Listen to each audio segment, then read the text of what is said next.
Jonah Jameson finishes preparing a lasagna and sits down for dinner with Spider-Man. Spider-Man asks for the information Jonah has on Teresa Durand, Parker.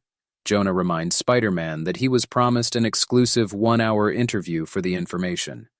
Spider-Man thinks it is a waste of time and gets up to leave. Jonah stops Spider-Man and reveals that all he knows is that Teresa is an ex-SHIELD agent who stole classified information to defeat a number of superheroes and villains. He goes on to say that during his investigation that he found out about the Tinkerer, who supplied villains with tech, and his brother the Mason, who offered supplies to superheroes. Spider-Man mentions he knows about both, and that Mason's lab was destroyed by the Tinkerer. Jonah mentions how odd that is, and that the Tinkerer has actually been stealing superhero data from Mason and selling it to SHIELD. Spider-Man can't believe he didn't see it before and gets up to leave to deal with things. Jonah reminds Spider-Man of their deal. When Spider-Man sits down, Jonah directly asks him why he does what he does. After a bit of joking, Spider-Man reveals that when he was young, someone close to him died, because he failed to stop a random act of violence, and that motivated him to never let that happen again. Jonah calls Spider-Man out on his words as he remembers when he first showed up as the Amazing Spider-Man and acted like a masked clown for TV. As he remembers his wife, Jonah says Spider-Man should have stayed on TV because he is just a masked coward. Spider-Man says he wears a mask to protect his loved ones. Jonah fires back by saying Spider-Man just doesn't want to take responsibility for his actions, but he will answer to him as his blog keeps him honest.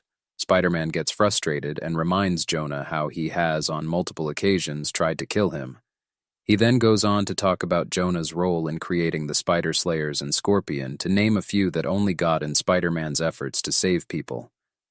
Jonah fires back by saying he was the one that kept Spider-Man accountable and trying to take off his mask. Spider-Man wonders why that matters. Jonah reveals that when he was younger, his girlfriend at the time told him to stop trying to fight crime through his writing, but he did not listen. This led to a criminal in a mask killing his girlfriend. He then brings up how Spider-Man never took responsibility for his actions and continued to be a coward rather than serve people as part of the police or military. Spider-Man reminds Jonah that when Jonah was mayor, rather than trying to help the city and its people, he spent most of the city's money to try to get him. Spider-Man finally gets tired of talking to Jonah and decides to leave.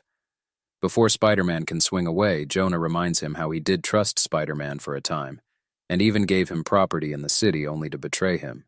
Spider-Man reminds Jonah how that wasn't really him, but Dr. Octopus who was controlling his body at the time. Jonah continues to call Spider-Man a coward.